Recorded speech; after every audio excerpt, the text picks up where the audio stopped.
Blue Beetle, it's not a drunk Paul McCartney. It's a disease strike back which helps them slowly but surely try to rival Marvel. Honestly, Marvel gave them a head start with their Force phase. DC movies in 2023 can be described as not perfect but not terrible either. Shazam 2, Flash are okay.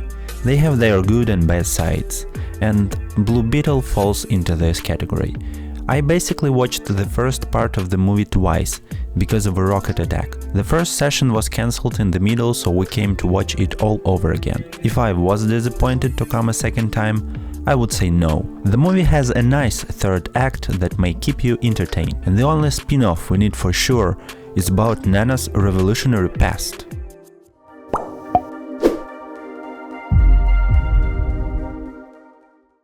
Typical superhero origin with stereotypes and clichés, a little bit too long, but that keeps you entertained and makes you laugh from time to time.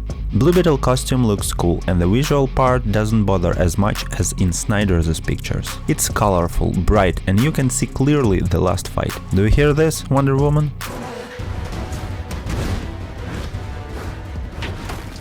Please subscribe and write in the comments your favorite superhero and whether it can defeat the Blue Beetle.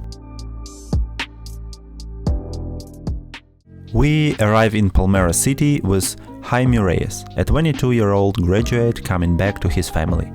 He learns that it's not the best time for his family as his father had a heart attack, family business closed, and they are forced to leave their house. Jaime meets Jenny Cord, who offered him a job, but instead gave him a box with an extraterrestrial super weapon. Becoming a Blue Beetle, he tries to save Jenny from her evil aunt, but the fight leads to the destruction of his family house and his abduction. And now the Reyes family comes to the stage. Similar to this family, they drive a big vehicle to invade a private island full of armed forces. And with no one being an assault soldier, they manage with power of the family to raid the evil base and save their member. The final battle is totally anime-inspired and mecha genre in particular. And that looks good, despite it's once again CGI fights CGI. The battle looks spectacular. In the end, as always, good wins over evil. The first good thing in this movie is of course the Blue Beetle. The costume looks fantastic, its blue and black combinations attract the eye. The overall design is wonderful. The only question is, why on the poster he has 4 legs and everywhere in the movie only 2? And please make a backpack merch available, not only limited popcorn vessels like this, though even this is a cool backpack for popcorn. Infinite possibilities of weapons we'll discuss later on. In general, its abilities are nice. He can fly, he has an energy shield, he is bulletproofed, swords, blasters, anything. The Reyes family is a strong point of the movie.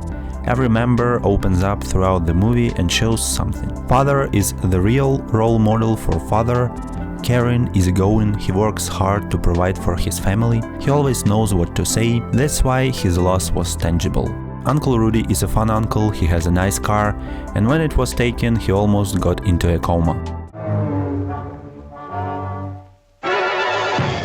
Nana seems like an old silly grandma, but in the end, she reveals a revolutionary warrior background, which was ravishing. The family message makes this even a better movie in my opinion. VFX and action are on a decent level, every weapon shot and fist strike feels impactful. Sometimes a bit unrealistic, but VFX still looks okay. And design of the movie in general, including costume UI, intro titles and overall looks, deserves the highest praise. Humor in this movie will definitely make you laugh, in spite of that there are not so many of them, some jokes are really funny, even on the second watch. Rudy and the car, Nana, Jamie and his family interactions are hilarious. And of course, I like Batman stuff. Batman's a fascist. Stereotypes. Let's just count. A chosen one loser with a great heart, evil almighty corporation, father figure death, bad guy turns good and sacrifices himself, lost father reappears, and so on. We can forgive it, but please at least try to make less of these. Coincidences. Jaime meets Jenny by accident when she comes to her aunt. Coincidence that when he was asking her for a job, she needed someone to carry the Beetle in a box. Coincidence that he cut through the bus and no one was hurt. By accident, he meets her when he looks for her near the court tower. Coincidence that Rudy has a special technology that they need to turn off the security signals. Coincidence that Jenny has a big Beetle vehicle available, and coincidence that Rudy can pilot it. Coincidence that Grandma was in a revolutionary army and knows how to assault an evil base. At some point it gets ridiculous. As for me, the first hour of the movie is a little bit slow. Until we get at least some action, 40 minutes will pass. Not because I watched it twice, I thought the same during the first watch. The only problem I have with the Blue Beetle is limitless powers. He basically can create anything he imagines.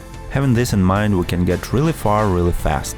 It's nice to create swords and sound weapons, but why not to create a minigun, or a tank, or a fighter jet, or a nuclear bomb of some kind, or another Blue Beetle? Such powers should be restricted somehow. I am not an expert. Please write in the comments what do you think of this, and is there any limit? There is a whole conflict in the comics of Jaime and Blue Beetle, as it is a conqueror and it solves all problems radically with power. I want them to enhance that in the sequel. Overall, movie is 9 out of 12, good but not perfect superhero origin. I hope the sequel will be much better, but By the way, I learned that there are different colors of Beetles in DC, so I want them to fight different colors of lanterns. The rainbow battle will be legend. Wait for it. Derry.